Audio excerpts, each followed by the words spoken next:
Guys, today I'm making a very popular food from Togo and Benin. Can you guess? Hey guys, today we are making a very popular dish in Togo. Did I say Togo? Yes. But you know why I'm making it? Because it's so much, I don't know, it's so close in resemblance with Gari Piñon with Eto. Honestly, Pinot, like today if I don't make it, it is not me. So today we are making Pinot. And I'm making the fish version. I'm adding fish instead of pork. And I know a lot of you like the pork fish. Maybe later on I'll do the pork version, but I love fish. So today we are making Pinot with fish. I know it's going to be the bomb. And I have here about 1 cup of palm oil, but I'll be using less. I have here my sliced red onions or purple onions because they're not red, right? So, yes, you're going to start off with sliced red or purple onions or white onions. And I'm adding 1 tablespoon of tomato paste. Give it a nice gentle stir and be patient with it. You know, you want the onions to be more opaque and then you smell that amazing fragrance from it.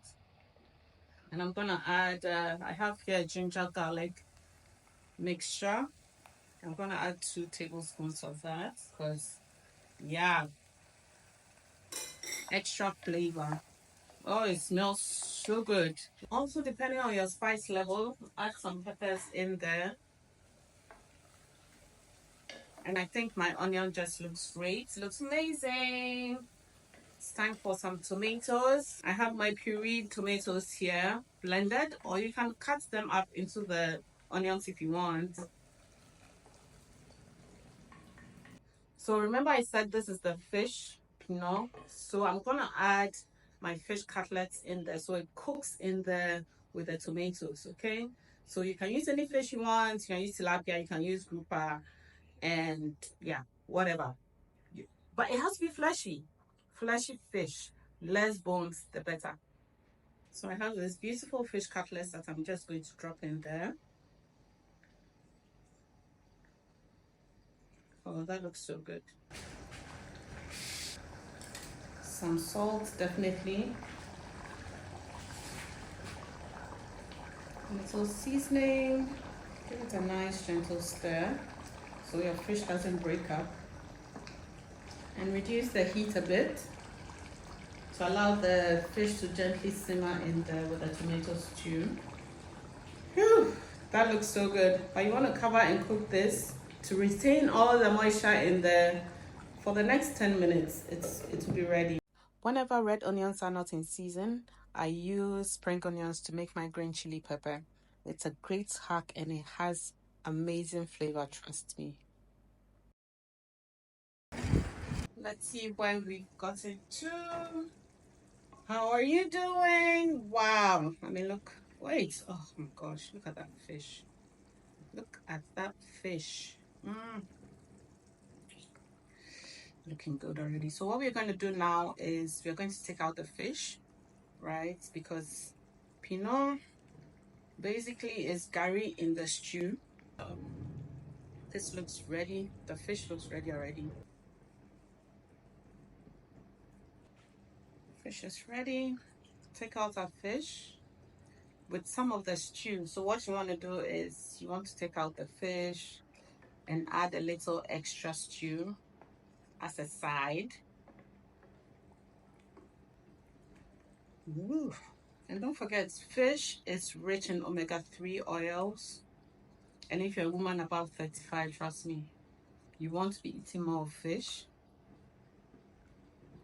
So I have a little stew on the side.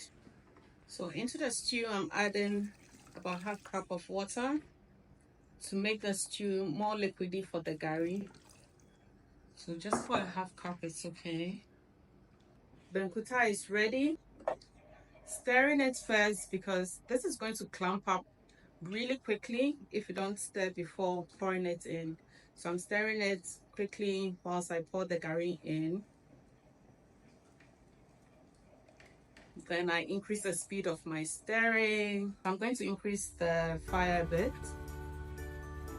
So if you notice the Gari Piñon is a bit too dry and crumbly, you can add a little more water to bring out the starch. Let the starch develop so that it's a little bit more sticky and holds together like a barop banku.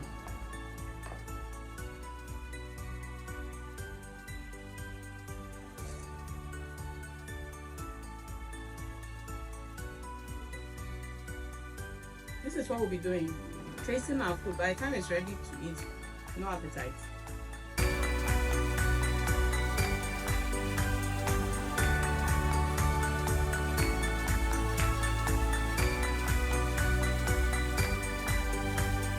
Guys, I mean, look at that.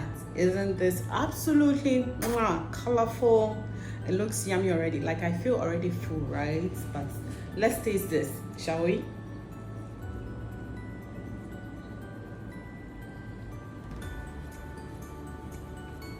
Little pepper.